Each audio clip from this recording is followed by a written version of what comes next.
Hello জি, hello hello hello. নমস্কার, আমার নাম সোমনাথ চক্রবর্তী। আপনারা দেখছেন allrounder Somnath with yummy fruit. আজকে দেখাবো ক্রিসমাস কেক। তো এখানে কেকে দেওয়ার জন্য নিয়ে নেবো কিছু ড্রাই ফ্রুটস, মোরব্বা, কাজু, কিশমিশ, টুটি ফুটি, কালো কিশমিশ এখানে নিয়ে নিচ্ছি।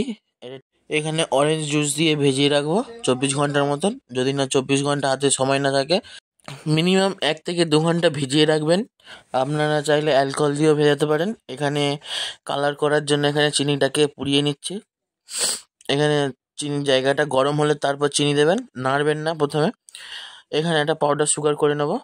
পাউডার সুগারের মধ্যে জায়ফল, এলাচ, লবঙ্গ, দারচিনির কাঠ, গোলমরিচ দিলে খুব ভালো সেন্ট আসে একটা ক্রিসমাস কেকে।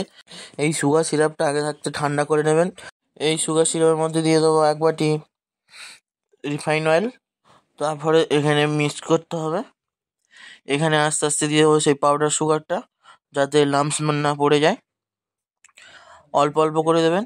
এখানে বাটি মেপে দেখাচ্ছে, কারণ অনেক বাড়িতে ওই বেকারির ওই কাপগুলো থাকে না, মেজারমেন্টগুলো, তাই জন্য বাটি মেপেই দেখাচ্ছে। এখানে 2 কাপ হিসাব মতন 2 কাপ চিনি নিয়েছিলাম, 2 কাপ ময়দা নিলাম, আর এখানে 1 কাপ দিয়ে দেবো গুঁড়ো দুধ।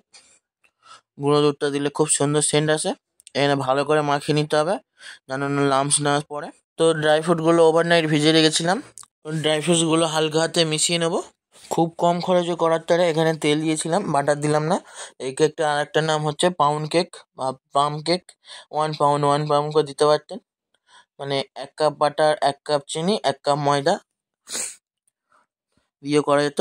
এখানে বেকিং পাউডারটা লাস্টেই মেশাবেন। তারপর নিয়ে নেবো বেকিং সোডা, আর একটু নিয়ে নেবো ভিনিগার।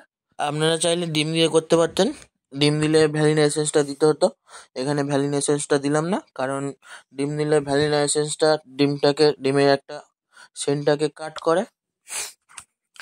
এখানে বেকিং পাউডার, বেকিং সোডা আর ভিনিগারটা একটু লাস্টে দেবেন। ভিনিগারের বদলে আপনারা টক দইও দিতে পারতেন।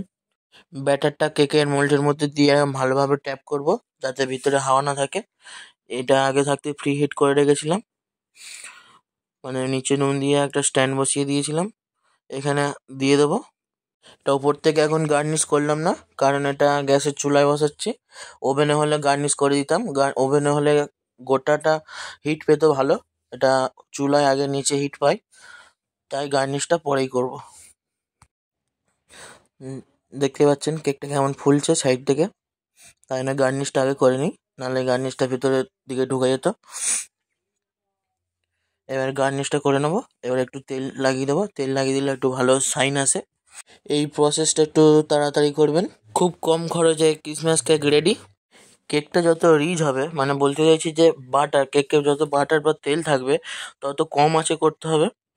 আর যদি বাটার বা তেল কম থাকে, তাহলে বেশি আঁচে করতে পারেন, কালারটা ভালো আসে। যদি মাইক্রোওভেনে করতে চান, 170 থেকে 180-র মধ্যে রাখবেন। ভালো লাগলে like, share, subscribe and comment. চলো, জয় হিন্দ।